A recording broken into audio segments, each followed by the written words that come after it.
What is up, everybody? Welcome back to the channel. Today we have episode 45 of the Vikings franchise series, and this week we are going to be taking on the Green Bay Packers in a huge matchup, a very important matchup, thanks to the Bears' loss last week, as we are now 7-1 and only one game up on the Packers. Now we will have one more win than them, so I do think that we're safe this week, but we do have our week 10 bye coming up, which means that if we lose this game, by the time we take on the Bengals, we will be in second place, unless the Packers lose next week. So we got to win this game. And, long story short, last week we had our last little bit of excitement in the franchise file ahead of the week 8 trade deadline.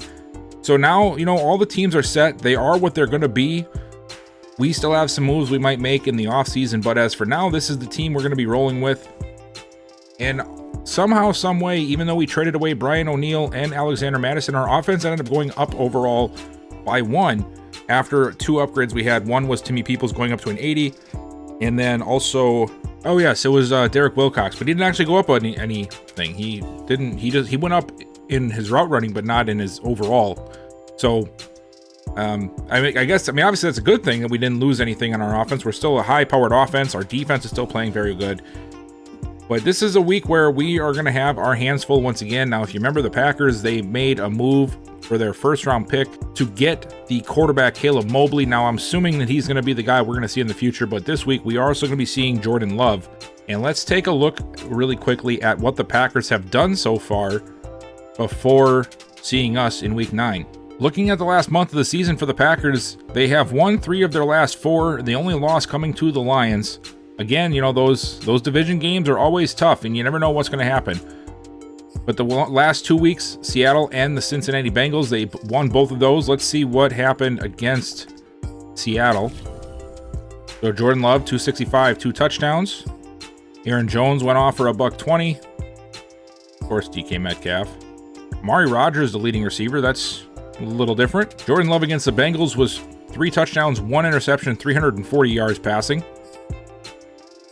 They did a much better job against Aaron Jones than the Seahawks did. And N'Keal Harry went off, 13 for 152. Man, that reminds me of that game we had against him. I think it was like the first season. Now that we're in Week 9, we can see the yearly awards, or the annual awards once again. And Danielle Hunter, once again, leading the league in the MVP running right now. Not sure if that's going to hold or not, but this guy has just been an absolute monster for us. Best player on our team by far, every single season, every game. He's always doing something amazing. I'm not surprised to see him up here. Jalen Hurts, let me tell you guys something. Jalen Hurts has been having a heck of a season. He has developed very nicely for the Eagles the last this season, and he's got like 18 touchdowns to like 3 interceptions on the year.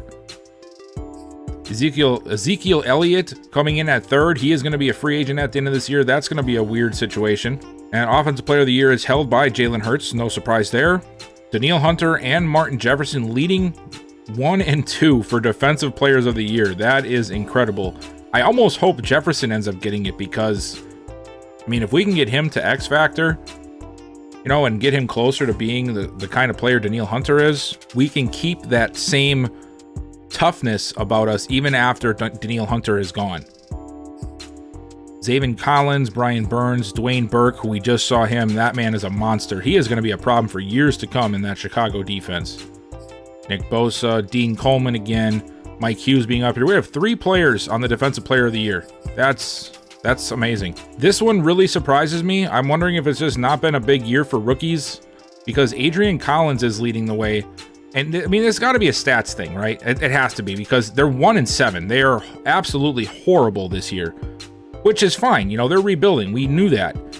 But to have him as the number 1, rookie, I just don't see it. Julius Chambers, he's up here.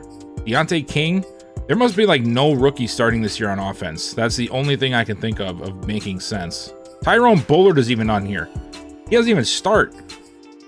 It's nice seeing Kenny Williams. That's pretty cool.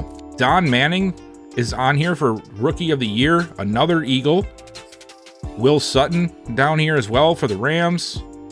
Dorian Peak, Percy Clifford, two Lions on the list, Danny Carmichael, Jarius Knighton, Dextrell Patterson, Sheldon Williamson, Russ Blackwell, and CJ Colvin. And let's just take a look and see what the stats are looking like on the season so far for us. Taylor Hopkins coming off of a very rough game against the Bears. You know, it took 11 sacks, I believe it was. And finally, we just subbed him out for Tyrone Bullard and let Bullard in to finish out the game and give us those legs that we don't have with Hopkins to get away from the pass rush. And it helped for that drive, but it was too little too late at all at that point anyway. As you saw, we drove down the field and scored immediately, but there just was not enough time defensively to keep them in check, and they walked away with the victory. Antoine Glover doing a pretty good job, 4.2 yards a carry, 649 yards on the ground, 3 touchdowns. Timmy Peoples is leading the way. I really don't like it. As bad as that sounds, I want Justin Jefferson to be the guy. So I don't know if I have to switch them out and have Jefferson play the number 2 spot so he gets more targets or what. We'll give it another week now that we have a new playbook and see if that changes anything. Deontay Whiting playing very well for us. I think it's time for us to give him that second contract that I've been holding out on him from. And then Kenny Williams, 18 catches, 202 yards. He has no touchdowns yet, though. I really want to get him a touchdown. Danielle Hunter already has 19 sacks. Of course, that's because of the 8.5 sack game. And then not far behind him, Martin Jefferson, 10 sacks. That's crazy. We are not even to 10 games yet. We're in week 9. Mike Hughes has 5 interceptions. Dantzler has 3. Jeremy Chin has 2, and AJ Alexander has 1. I also went through the prospects list, and I adjusted it based off of what our needs are going to be moving forward. I took a lot of the D linemen off of it. And Clayton Jenkins is number 1 on our board. He has been from week 1 pretty much. I know I had Lewis Holly on here, but let's be real. We really don't need another receiver, and we're not going to be in a spot to take him even if I wanted to. So right now, Clayton Jenkins is priority number 1 for us. I want him on the team. We know 65% of his scouting report so far. I just wish we knew more about his actual coverage skills.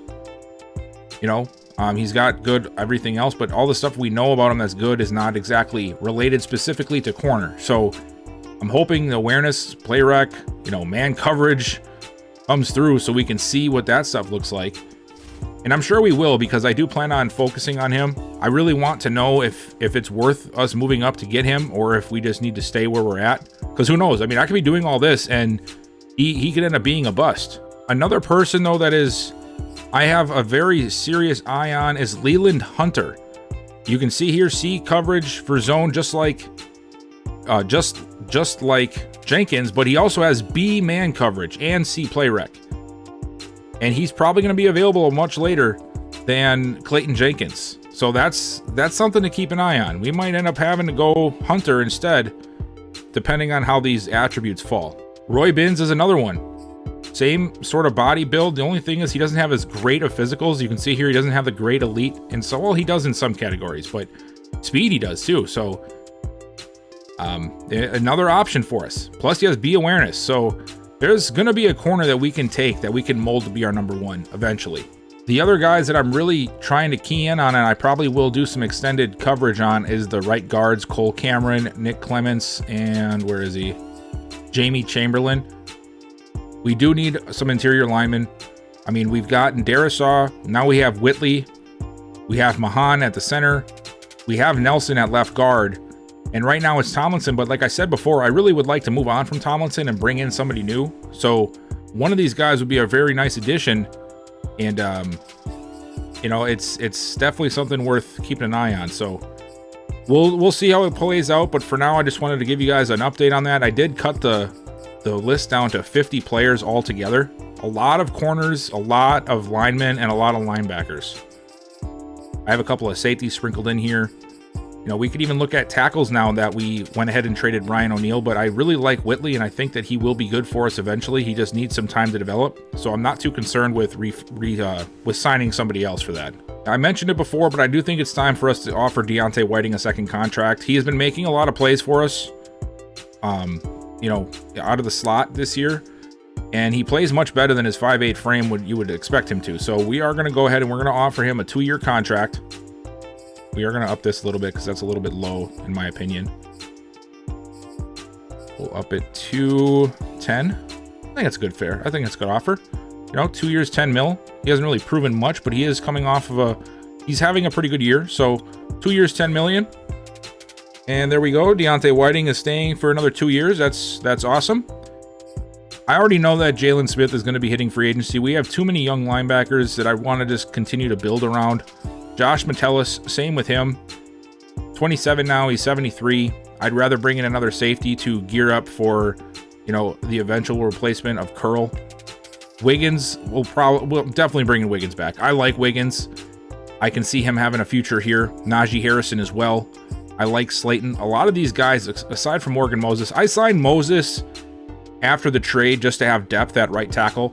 So I don't know what we're going to do there yet, but I highly doubt we keep him even if he doesn't retire. I sort of expect him to retire. So most of these guys will probably, you know, come back. We've pretty much done everything I needed to do before this game. Let's go ahead and get right into it, and let's take on these Green Bay Packers. Green Bay, Wisconsin. Honest to God, this is about 30 minutes away from my house. Yeah, that's I am a Wisconsin guy. Still a Vikings fan, though. But we are here to take on the Packers for our first of 2 matchups so far this season. We are sitting at 7-1. The Packers coming in at 5-2, fresh off of a bye. And we are about to see Jordan Love. Every time we take these guys on, it always ends up being a N'Keal Harry, Aaron Jones show. We got to find ways to minimize things on defense. And we have to expect some good things out of Hopkins today. Last week, we had a very rough outing, 11 sacks. Hopkins got replaced because he was just getting killed back there, and we took a loss. Can we bounce back?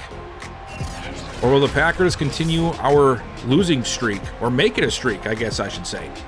We got Jefferson back. We have Darisaw back. Let's go down the field and let's get this game started. Jordan Love under center, bunch formation, single back set, handoff to Jones, who's got a gaping hole. Up the middle, breaks free from one, and he, oh my God, was almost gone. Thank the Lord for Mike Hughes. He almost took that to the house on the opening play, and a shoestring tackle stops him from taking it for 80 yards. Wow, that was close. All right, defense, let's calm down here. 1st and 10. Love back. Oh, boy, almost gets sacked. Has to throw it away. Michael Pittman cannot bring it in. Danielle Hunter absolutely destroyed Hammond, the right tackle. Love back again. Quick throw over the middle, caught Pittman. I don't know if he got enough for the first down, though. He doesn't. 3rd and inches. Got to watch for Jones here on that handoff. I just expect him to do a delayed handoff here. Nope, they're going to throw it, and it is caught. Looks like Amari Rogers. Yep, that's who it is. Making the catch out of the slot. Nazir Ward there to bring him down, but could not make the play on the ball. Green Bay moving right away. 1st and 10. Already down to the 42-yard line. Love hands off to Jones. 2nd and 8. Love, hand off. Jones again. And Jones down to the 36-yard line. 3 carries, 28 yards. Of course, he ripped off 23 of them on the opening run. And that still scares me. But he's that good. We know he's that good. We know he can do that. Love, back, scanning, lets it go deep down the left side, and it's incomplete. Cam Dantzler taking the legs out of Pittman and will force a field goal. And a long one at that, 53 yards. Does Daniel Carlson have the leg for it? We know he does, and it is no good. Wide to the left. Carlson, of course, the former Viking, former Raider, now here in Green Bay. Oh, and he didn't even have the leg. It was just short. In the shotgun. Handoff to Glover, and Glover is met right away by Ethan Merritt at the 44-yard line.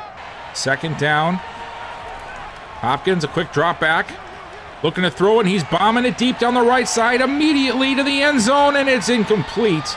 Looking for Kenny Williams downfield, but the coverage was too good. And now 3rd and 8. Crowd is loud. Hopkins back under pressure. He's airing it out again, and it is incomplete again, going for Kenny Williams.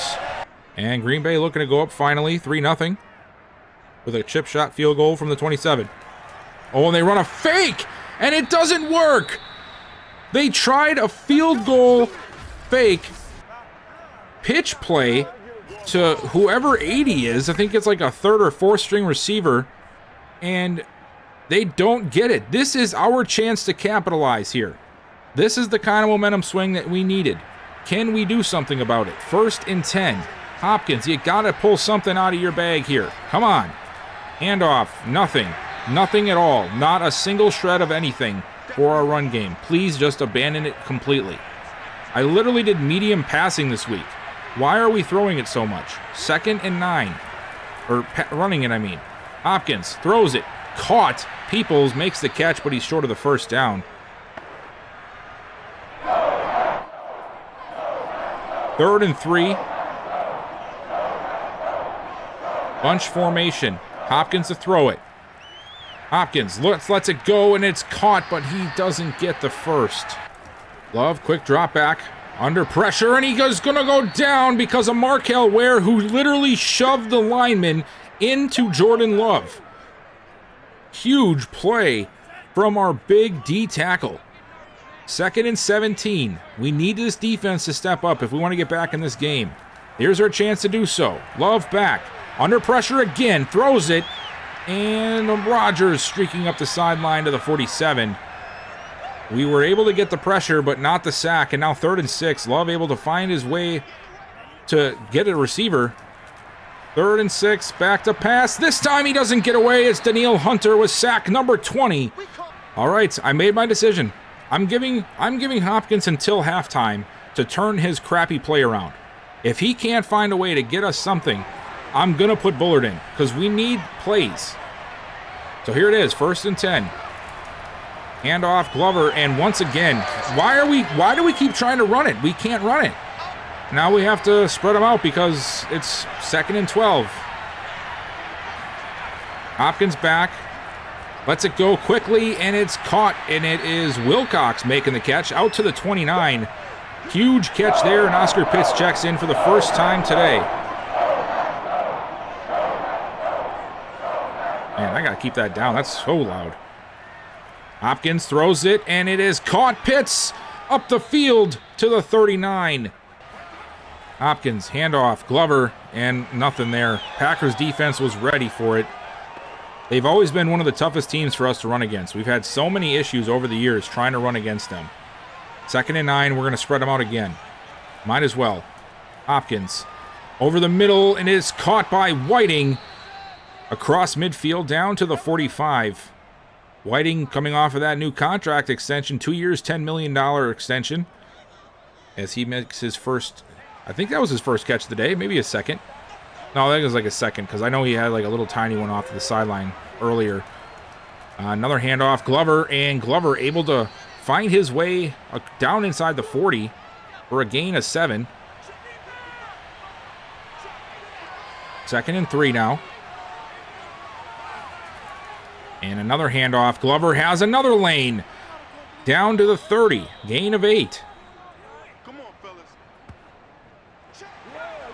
And we're going to spread them out again here on 1st down. I think this might be the comebacks play to Williams. Hopkins back, looking, caught, Whiting out of bounds, gain of 4. I have a feeling we're going to hand it off to Glover on this play, and it's going to get a loss of 1. I hope I'm wrong, but okay, we're going to throw it. So far I'm wrong. And it's a pass to Jefferson, finally getting involved. And he's out to the 17-yard line. First catch of the day. We got to change that. I got to find ways to get him the ball. Handoff, Pitts, and oh boy, Pitts gets cut down by Emmanuel Baggs. No gain on the play. Hopkins looking, lets it go to the end zone, and it is caught. Touchdown! Antoine Glover, in the middle of a pile of defenders and receivers, somehow brings it down. The question is, does he have his feet down? And now we have the ball at our own 13. 1st and 10. Brady Jarrett in the zone. Back to pass. Hopkins got to throw the ball. Got to throw the ball. Finally does. Caught by Irv Smith. And Smith fumbles it. And it's picked up by Adrian Amos.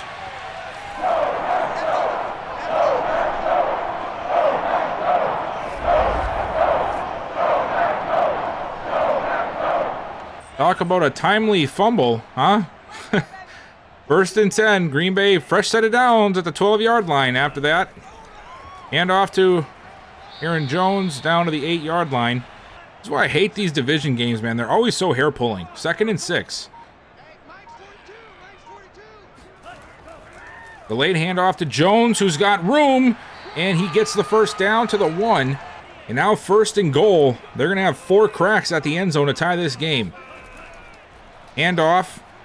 First time, no dice. Brought down behind the line. Fullback handoff, and he dives for it. Touchdown. It's Jason Cabinda, who I literally just signed for them this week. Out comes Hopkins, 17-26, 160 yards, 1 touchdown. Was really expecting more out of him today after the loss last week. I even sort of put the game plan towards his specialty, which is throwing it downfield a little bit more. Hand off Glover, and we're once again going back to the well that barely gives us any water. We've literally had Justin Jefferson matched up on like their 2nd or 3rd corner all game and have yet to take advantage of it. Timmy Peoples makes the catch out to the 45. I just don't understand this playbook. What is he challenging?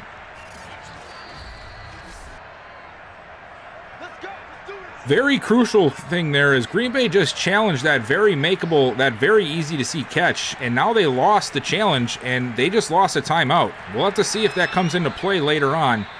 Rashawn Gary now hurt for Green Bay. That's not good. We're going to run it again, aren't we? Yep, we are. Oh, it's like I knew that was going to happen. And now it's 3rd and 11 again. Can't we just call normal plays? Hopkins back, and he's going to try it deep down the field. Oh! Oh, he didn't catch it, though. The 2nd lineman they've lost today. The first one was Meyer, the center, who has still not returned. Back to pass on 3rd and 12. Love looking, dumps it down, and of course Harry's got the first, and then we missed 2 tackles. Throwing it right over the center there for that touchdown. Love, Love is in trouble, and it's intercepted! Intercepted by Dantzler! Oh, wow, what a play. What a play by Cam Dantzler. Hopkins back. Lets it go. Caught by Williams. I don't know how he caught that over the corner, but he does. 2nd and 2. Handoff to Glover, who gets the first down. Not much else. And now 1st and 10. Oscar Pitts checks in. And we hand it off to him. And once again, the run doesn't work. Stop trying to run it. Problem solved. We're going to spread them out here on 2nd down.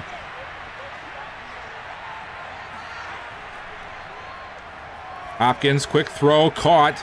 And Wilcox turns it upfield, and he's got the first. Working against Alexander. Alexander went for the tackle but missed, and Wilcox turns it into a first down. Nice play from Hopkins, and an even better play from Wilcox. And now we have a fresh set, and it's a handoff to Glover. Glover with a big stiff arm. Still only able to get 4 yards. 2nd down, 6 to go. 4.5 left in this game. Quick throw over the middle to Glover, who's open, and he's got the first. Huge play. And now Pitts checks back in. Remember, Glover had that touchdown earlier through the air. And we hand it off to Pitts. And Pitts somehow finds a way through the pile for a gain of about 2 yards. Blitz coming, picked up nicely, caught on the sideline, out of bounds, gain of 5, it's Peoples. Throw it to Jefferson.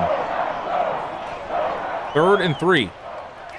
And that's exactly what he does, and we get the catch down to the 20-yard line. Pitts in the ball game once again. Handoff up the middle, nowhere to go, and he's brought down. I don't know if we're just trying to run this thing all the way down and take a last-second field goal, but I really don't like that. I want us to score a touchdown. I don't want us to settle for a field goal here. I don't know, maybe we're trying to like preserve the ball and not turn it over or what. Second down, I formation, we go back to Pitts, and of course, there's nothing there. We haven't been able to run it all day. Why would we be able to now in the fourth quarter when they know we're going to run it? Oh, and we're going to run it again. We're not even going to try to get to first? What? Oh my God. And then he doesn't even take the lane that was open. This game makes me crazy. And now why do they accept that? We're going to run it again. And where are you going? There was an opening where he was supposed to go. We'll have to take the field goal.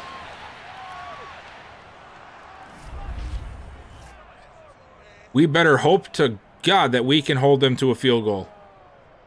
Otherwise, that drive might have just cost us the game because of how stupid the play calling was. First down, last chance for Green Bay to come back in this game. Going over the middle, wide open Aaron Jones. And he is brought down at the 36-yard line. Of course, they're going to go no huddle. They have one timeout left. They need about 40 yards to get into field goal range. Love, back, lets it go over the middle again, caught. And we're going to keep them in bounds, which is perfect. Make them use up this time. Make them use these timeouts. Love, another quick throw over the middle, and it is caught by Harry out to the 49. Carlson setting up. These quick throws also add up, though. Love, another quick throw, another catch. And we let him get the first down and get out of bounds. Great job, guys. Looks like we're going to overtime. Love, back. Under pressure. And we give up all of it. Here we go. The game knew that I was already pulling my little hair that I have left out, so they were like, let's give this guy a fifth quarter. First and 10. Love back to pass. Throws it short, caught, and dropped. Gain of 5 on the play. This time a handoff to Jones. Jones gets to the outside to the 33-yard line. It would be great if we could get a stop here. But we won't.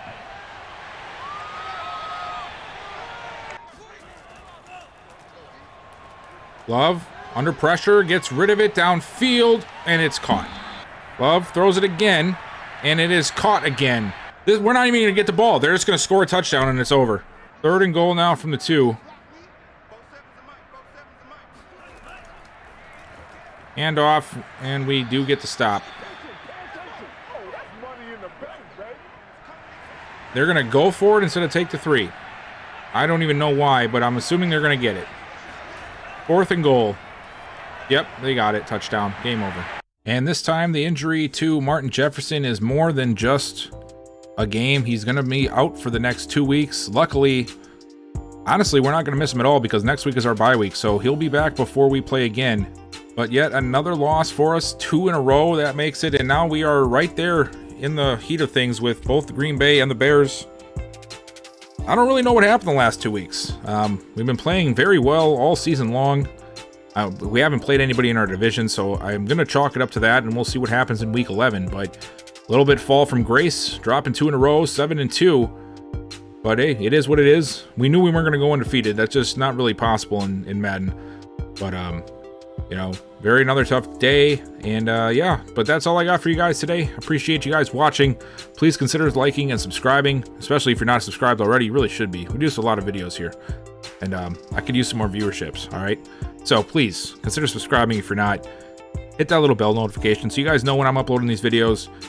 Leave me a comment. You know, what do you think is causing us this 2-game like skid here? What do you think is behind it? Do you think it's just the opponents? Do you think it's the the division? Do you think it's our trades?